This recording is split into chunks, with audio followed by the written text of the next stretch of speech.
For those living with the HIV virus in communities yet to understand that HIV is a condition, life could be likened to one lived in and out of the shadows, especially if one is discriminated to the point earning a living seems close to impossible.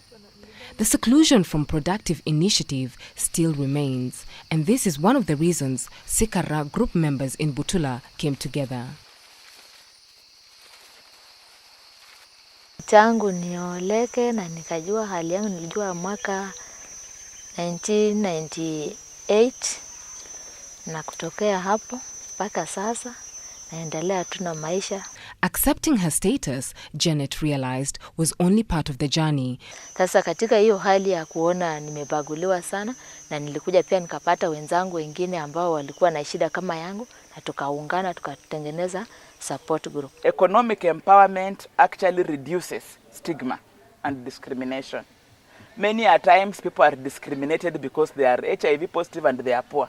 This was one hurdle in the mile that the organization REAP sought to clear for members in the community who were HIV positive. Wakati mara ya kwanza vile tulianza, ilichukua muda mwingi ndio nyuki zikajenga, zikatengeneza asali kwa kuja kwa harvest. Tumechukua muda sana ndio tuka harvest.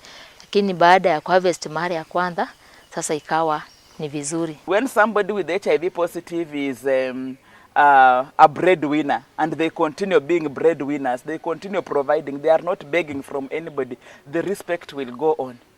After several trial projects that were not successful, the group members could only settle on beekeeping. Kulima inataka nguvu nyingi, kama ni ya kufuga inataka uwe na chakula na pesa, lakini hii wewe ni kazi yako, nikiweka hapo ile utakuja tu ni kucheck kuona kama kuna madhara, kuna wadudu wamewaingilia ama hakuna. Kama hawajaingilia, unaona kuna chakula, maua ya kutosha, zinakula na unaendelea. Though simple, there are various challenges presented in managing the project. Watu wengine hawako rahisi sana kutoka kwenda kutengeneza, pengine kama imeingiliwa na wadudu, kuosha, alafu tena uzirejeshe huko, pengine hiyo stand imeanguka, inabidi mtafute miti, msumari kwenda kurekebisha.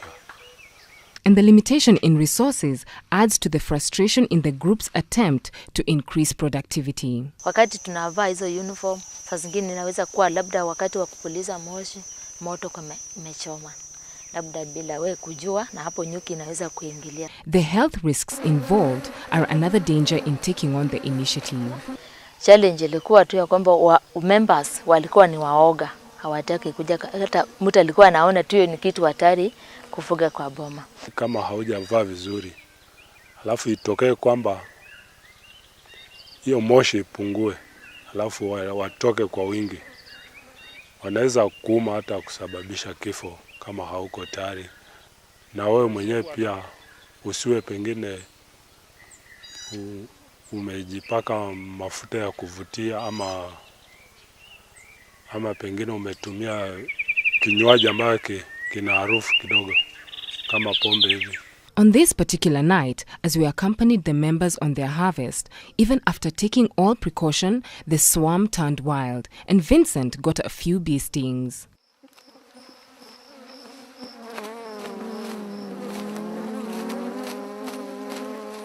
Although they did not find enough for a harvest this night, even after waiting the desired duration of 2 months, they are not disheartened. They keep their focus. Kufikia sasa hivi tuna matumaini ya kwamba vile mvua inanyesha, maua itakuwa mingi, kama mwezi wa 5 tutakuwa na asali mingi. Asali sisi pia huwa tunakula na tunaona ina boost immunity yetu, kinga yetu inatuongeza. Tulikuwa tunasikia unaweza kula asali kwa mkate, lakini vile ilifika tukaona kweli ni hakika. Hasa tunaona ni chakula pia kwetu.